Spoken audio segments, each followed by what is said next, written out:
Ladies and gentlemen, welcome in former Ohio State Buckeye Maurice Clarett in the house. How are you, Maurice? I'm doing good. The reason we wanted to have you in is there's a lot of people that have not caught up on what you're up to these days. You know, everybody kind of knows the rough path that happened as things were ending at Ohio State. I guess we could touch there for a second. You know, when you were going through those times, you know, we'll just call them rough times for now. But you know, what was the mindset, man? You know, you were a very young man. Just unprepared for the moment, to put it in a nutshell. Because that's got to be a big deal, man. I mean, you know, you're playing ball for a huge university. You have one of the most hailed college seasons ever. I mean, you know, you were arguably one of the best running backs in Ohio State history. You just don't understand the significance of the moment when you're going through it. You know what I mean? Just coming from the culture I was raised in, yeah, and just the community I had transitioned from. I just didn't understand the magnitude of Ohio State football. Before you got to Ohio State, was football always your thing, or were you excelling at other sports like as well? Tetherball or anything like that? No, I was always good in football. Played basketball and ran track just to stay active. But football has always been my main thing. What are you doing now?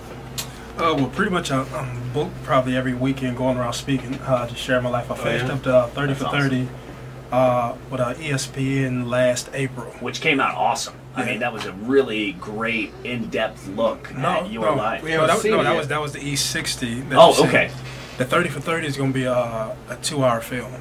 Oh, okay, I see. Yeah. So it's going to be an elongated version of that. Is it the same footage, or it's like a completely different film? They followed me around for a year, and we just finished up in April 27th. We did a community event.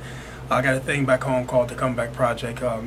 Basically, my nonprofit organization invested into my community. Basically, kids with education, just educating the kids creatively. Awesome. I felt like that's where my transition took place when I went back. I mean, when I was incarcerated, just me educating myself and just find out more ways to do something with myself outside of football and athletics and things of that nature. You know, to see someone who made it out to the other side, I mean, that's got to be a great story when you go back and you do talk to kids from the neighborhood and stuff. Is that one of the most gratifying things you see now? Yes, because you start to, you just put life in a different context. You know, when you're coming up, it's just about how many material things can I get? Yeah. You know, how can I change my life from a material standpoint? Then you get to a place where you have possessions, you have things, or you reach that place that you thought you wanted to be. And then you just can't figure your life out. You know what I mean? You have all the fame you want, you have the possessions that you feel that you wanted your whole life, but then it's just like you don't have a level of fulfillment in your life. Yeah. You just can't figure out how to govern relationships, how to store the friendship, how to have a relationship with somebody. You know what I mean? Yeah. And so when you see the same kids struggling for those same things, or just the life skills that they don't have, and when you can affect them from that standpoint, those things become fulfilling because you understand that be it if they're having kids at a young age and or whatever reason, you're just helping to guide them. You know what I mean? Are you 30 yet? I had a complex about that. Yeah. Oh yeah. So you're getting close. Yeah.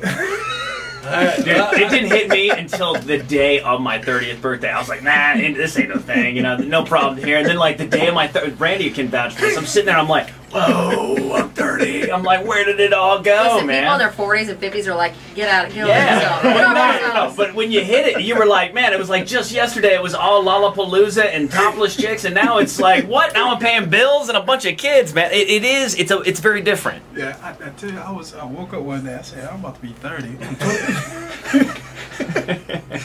Yeah, I'm 29 and my birthday's in October, and I said, man, I'm about to be 30. It's like there's no like significance behind it, rather than the 20s are gone. Yeah, there really isn't.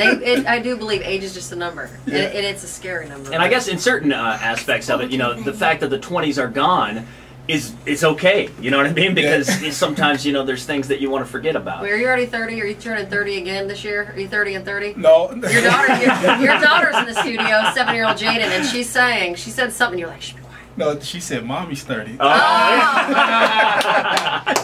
Now, what's going on with the rugby? Is it true that you could be making a run at a professional rugby career? Yeah, the rugby thing is very serious for me. It was just all about me finding the right situation. When I initially started, I didn't realize it was going to take off in the media the way it did. Obviously, I train every morning at 5 in the morning, doing explosive jumps. Boom here, now he's back in town. He's out there, and I was supposed to work out with him and Beanie, but I stood him up for y'all. Oh, man. I'm out there every day, and I just had the itch to want to compete still. When you're jumping on 40-inch boxes, you're running well, you're cutting well, you say, how can I compete? And you just can't call the NFL up and say, hey, can I keep playing? Right. And I was playing out there in the UFL, and the UFL, due to financial reason, they shut down. So I just, prayed on it. Next thing I know, a guy asked me, would you mind playing rugby? Now, are there teams out there, or is this just where the Teams. main? Okay, so they're American teams. Yes. So what is the American Rugby League? Is that what it's called?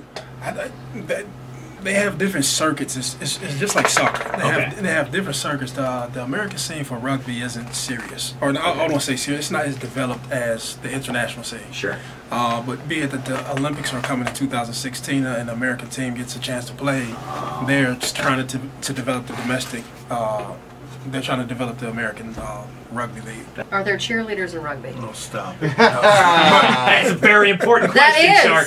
is. You're used to having cheerleaders on the sidelines. You don't want to get confused. Yeah. Is there? I tried to buy for cheerleaders in radio, so for some reason that was shot down. Every time you have a great break, I want somebody out there cheering me on. This one guy, Tyler, he says he's curious to see how eye-opening incarceration was for you. You go, everyone knows who you are, everyone loves you, and then you go into that scenario. How do those people welcome you, or do they not welcome you? Prison is its own thing, its own world. I watch Locked Up a lot. Most people don't know the culture in prison is just kind of mind your own business type of deal. Yeah. About choosing side kind of stuff. I see that a lot on the shows. You choose sides. No, I mean you'll have to run with the people from your area, from your hometown. Like I was from Youngstown, so the people who I'm around or surrounded with, it's the geographical Right, the region. division of Ohio you're from. Okay. You'll run with your group in there, and you kind of mind your business and stay to those people, so to speak. That you've had 2 books already that you've Yeah. written. 2 books. Now, what are they called? One is it's called A Season of Thoughts. A lot of that was when I was incarcerated. Okay. A lot of people think I just kind of woke up and landed in a space, but it was just the continual process in prison of just educating myself, growing up, trials, and I guess the old cliche things, trials and tribulations. Sure. You know what I mean? And just basically reevaluate my life. And the other one was a lyrics called Jules from a father was wrote to her. After being in prison, you see guys die. Yeah. And you ask yourself, like, if I passed away in prison, what could I really give to my daughter? And the thing comes to you can only give wisdom. But I really want to thank you so much for coming in, man. I mean, what a great interview. You were very candid, very honest, and we would love to have you back anytime, man. I know. I feel like there's so many more jail stories I need to know. Hey, Maurice, thanks a lot, man. And, I think I say this on behalf of everybody that's a Buckeye, man. It's great to hear you, brother. It is. Thanks for having me. Maurice Clarett, ladies and gentlemen, there you go. Wow, what a great interview.